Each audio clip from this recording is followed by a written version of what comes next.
Assalamualaikum warahmatullahi wabarakatuh. Apa kabar sahabat pembelajar? Bertemu kembali dengan kelas Fisika Bu Berlian. Pada pertemuan kali ini, kita akan meneruskan pembahasan kita tentang graf parabola.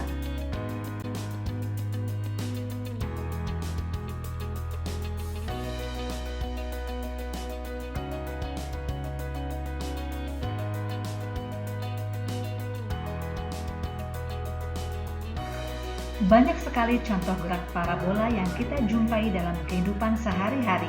Contohnya, gerak bola basket yang dilempar, gerak peluru yang lepas dari senapan, gerak bola sepak yang ditendang, dan banyak lagi contoh lainnya. Gerak parabola ini adalah gerak dua dimensi. Bila kita meninjau dari arah sumbu Y atau arah vertikal, seolah-olah benda hanya bergerak naik dan turun. Pada arah sumbu Y, benda selalu dipengaruhi oleh percepatan gravitasi bumi yang arahnya menuju ke pusat bumi. Maka, gerak benda pada arah sumbu Y dapat kita nyatakan sebagai gerak lurus berubah beraturan atau GLBB. Sedangkan pada arah horizontal atau arah sumbu X, benda seolah-olah memiliki kecepatan Vx tanpa adanya percepatan, sehingga selama dia bergerak pada arah sumbu X, benda bergerak lurus beraturan.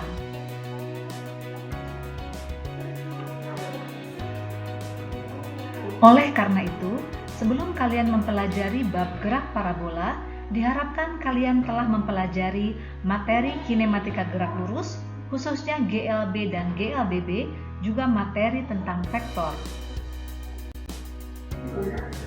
Saat benda ditembakkan dengan sudut alfa, dengan sudut elevasi alfa, jadi alfa ini adalah sudut elevasi, yaitu sudut antara kecepatan awal dengan arah bidang horizontal dengan kecepatan V0, maka kecepatan V0 ini dapat kita proyeksikan terhadap arah sumbu X.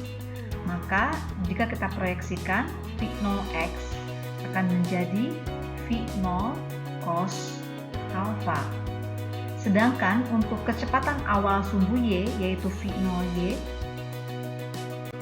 dapat kita nyatakan sebagai V0 sin alpha. Mari kita perhatikan bersama-sama. Untuk posisi di titik B, kita perhatikan di titik B, untuk kecepatan arah horizontal, maka Vx akan sama dengan V0x.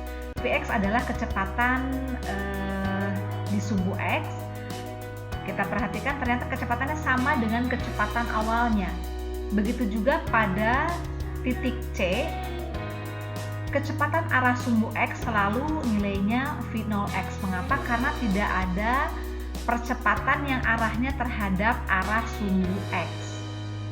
Jadi percepatan arah sumbu X ini sama dengan 0, sehingga kecepatan arah sumbu X di titik A, B, C, D, dan E nilainya selalu konstan. Kita perhatikan, maka Vx ini nilainya tetap ya, sebesar apa? Sebesar V0x. Sedangkan untuk Vy, apakah nilainya tetap? Kita perhatikan, di titik A kecepatannya sudah bernilai V0y.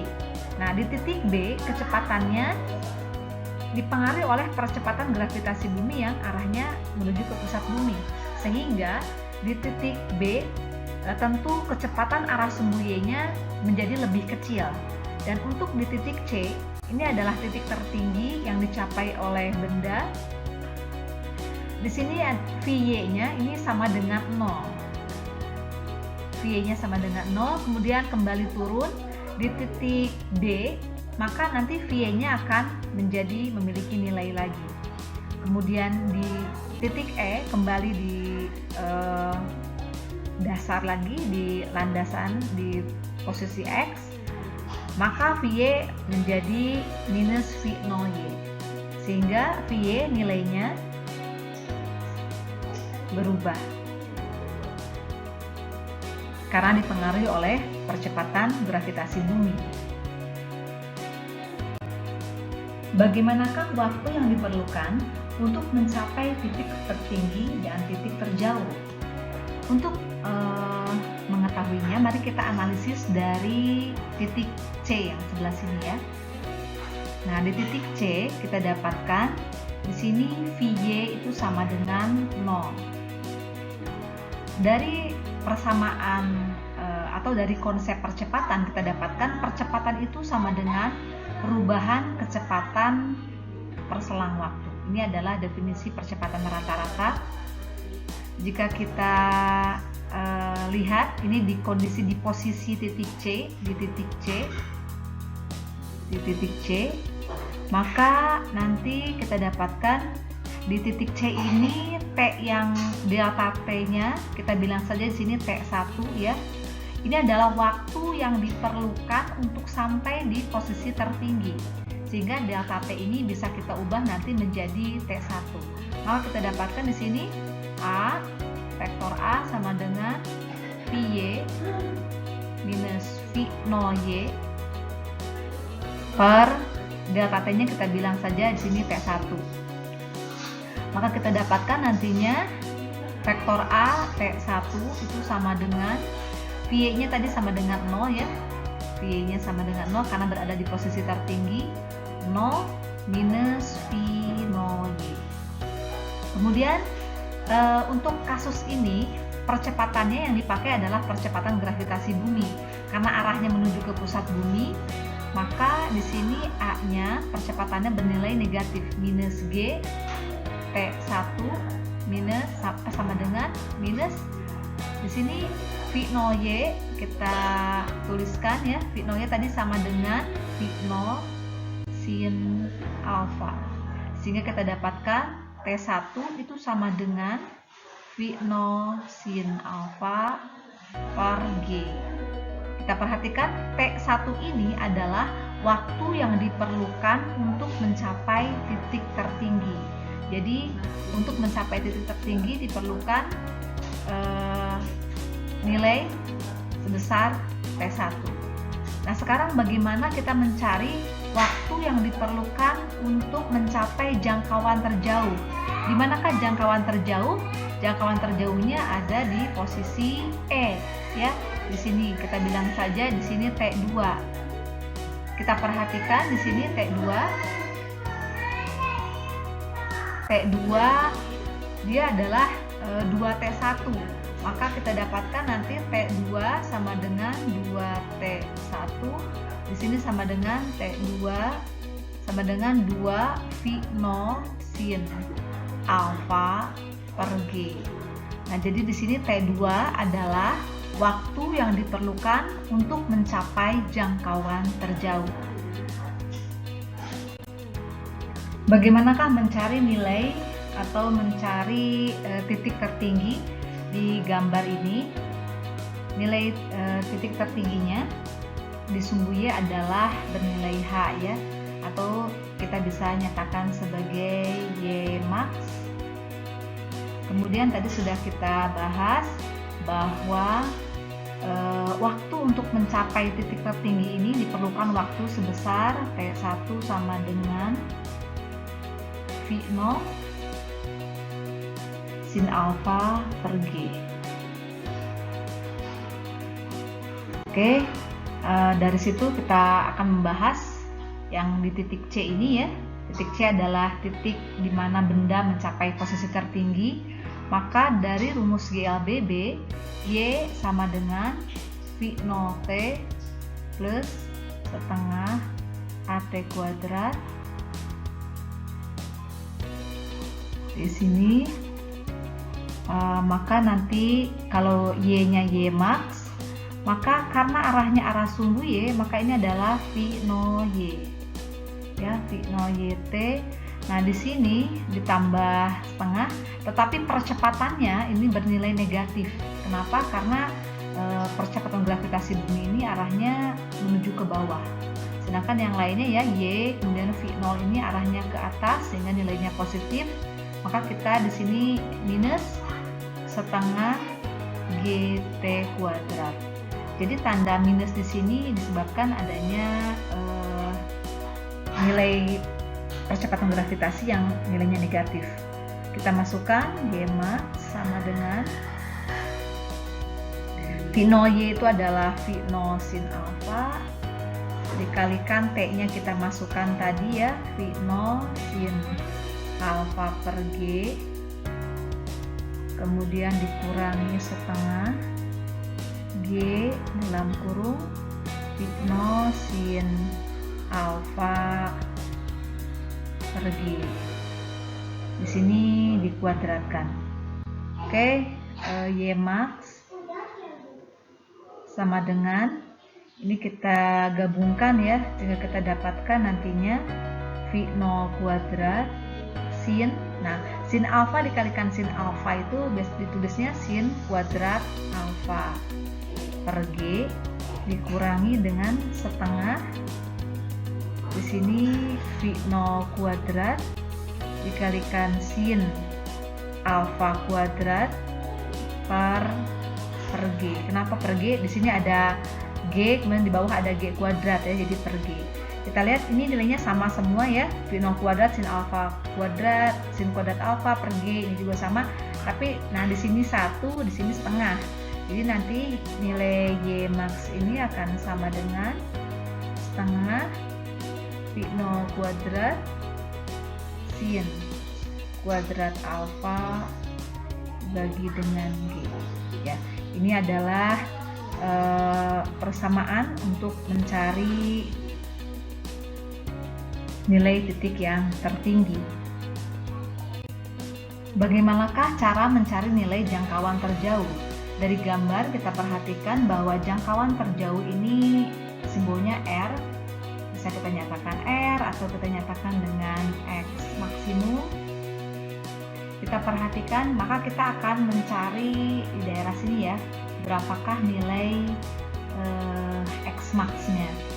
Oke, untuk sumbu vertikal bergerak dengan gerak lurus beraturan, di mana kita tahu bahwa untuk gerak lurus beraturan kecepatannya ini konstan, maka Vx di setiap saat baik di titik A, B, C atau D dan E itu nilainya sama sebesar V0x atau nilainya sebesar V0 cos alfa.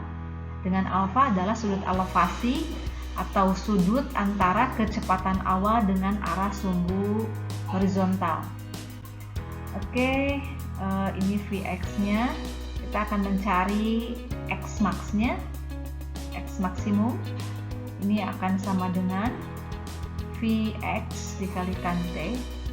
Maka X maksimum sama dengan V0 cos alfa, dan T yang kita pakai adalah T untuk mencapai titik terjauh atau jangkauan terjauh.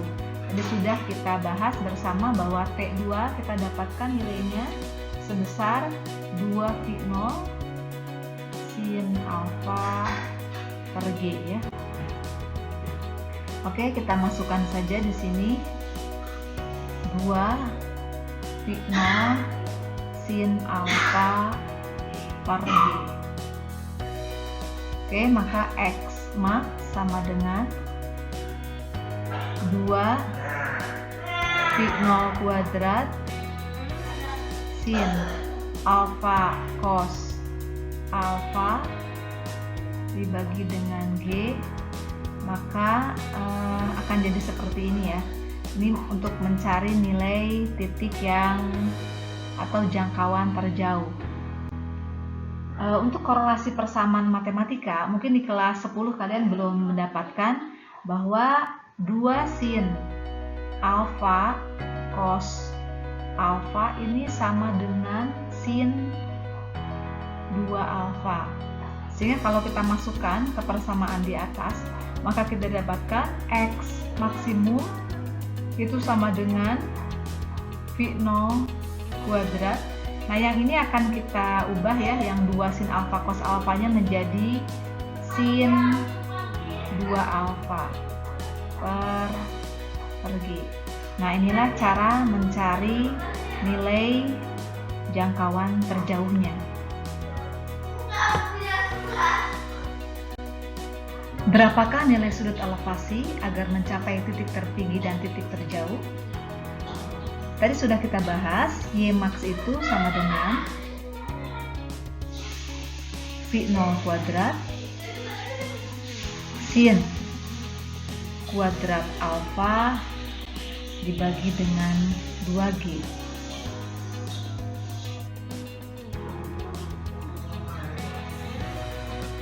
Di sini sin alfa kuadrat untuk mencapai nilai maksimum, nilainya akan maksimum jika sin itu nilai maksimum itu hanya 1 ya. Jadi untuk sin dan cos nilai paling tingginya adalah 1. Jadi sin alfa kuadratnya 1, maka alfanya pasti harus sama dengan 90 derajat. Karena sin 90 derajat nilainya 1. Jika alfa 90 derajat atau peluru ditembakkan vertikal ke atas, pelemparan akan mencapai titik tertinggi atau nilai yang maksimum. Jadi untuk berapakah nilai sudut elevasi agar mencapai titik tertinggi? Jawabannya adalah 90 derajat. Nah, kemudian bagaimanakah berapakah nilai sudut elevasi agar mencapai titik yang terjauh? X max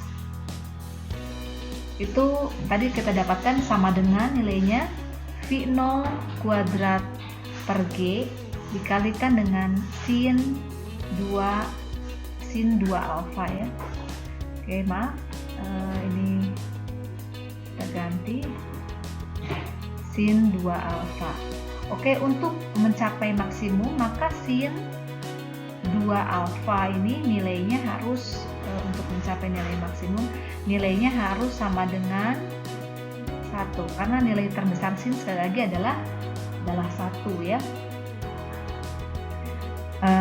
Maka di sini 2 alfa itu harus sama dengan 90 derajat. Maka alfa di sini sama dengan 90 derajat per 2. Alfa sama dengan 45 derajat. Oke, sudah terjawab dari video sebelumnya mengapa untuk alfa 45 itu selalu mendapatkan jangkauan yang paling jauh. Demikian pertemuan kita kali ini, semoga bermanfaat. Assalamualaikum warahmatullahi wabarakatuh.